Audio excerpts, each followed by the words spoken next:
Moi, c'est Eden et je suis en spécialité maïeutique. J'ai fait une T1 où j'ai choisi 3 spécialités, odonto, médecine et maïeutique. J'ai fini par choisir maïeutique et j'ai été grande admise. La spécialité maïeutique, donc c'est les études de sage-femme. En fait, c'est centré autour de la femme et de l'enfant, mais surtout la femme tout au long de sa vie. Alors, on dirait pas comme ça, mais oui, c'est compliqué puisqu'on a des cours en commun avec les 2e et 3e années de médecine et on doit un peu suivre plein de spécificités hyper différentes. C'est hyper vaste et c'est un peu dur quand même.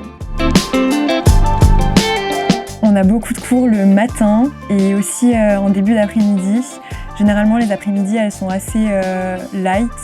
Et après, on a des grosses périodes de stage où les horaires ils vont varier selon les professionnels avec qui on est. Dans 10 ans, je me vois travailler à l'hôpital parce que je me dis que c'est là où il faut profiter quand on est actif, jeune, profiter d'avoir assez d'énergie pour travailler en salle d'accouchement. Moi, je m'intéresse surtout au suivi de la femme enceinte. C'est ce qui me passionne en termes de secteur dans la maïeutique, mais je sais qu'il y en a beaucoup d'autres qui préfèrent le suivi gynécologique, tout ce qui est contraception, tout ça. J'aime beaucoup la fac, comment c'est positionné au niveau de berceau, mais le fait que les kinés et les infirmiers soient arrivés, ça manque de place au niveau de tout ce qui est BU et rue.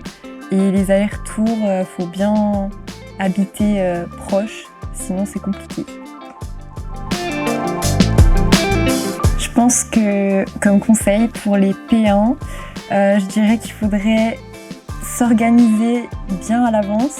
Et pour ceux qui veulent faire maïeutique, je pense qu'il faut beaucoup réfléchir sur le fait d'envisager des études vraiment très longues. Parce que maïeutique, c'est assez plus court que médecine. Et il faut vraiment faire un tableau pour et contre entre médecine, maïeutique et un peu toutes les filières qui nous intéressent.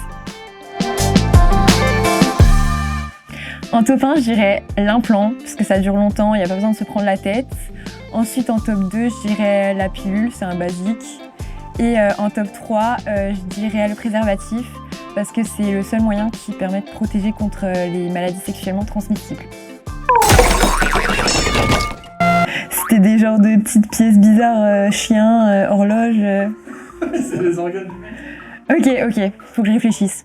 C'est le seau, parce que pour moi, faut le tourner dans le bon sens pour choper l'espace et mettre la pince. Et après, c'est tout facile et ça part tout seul.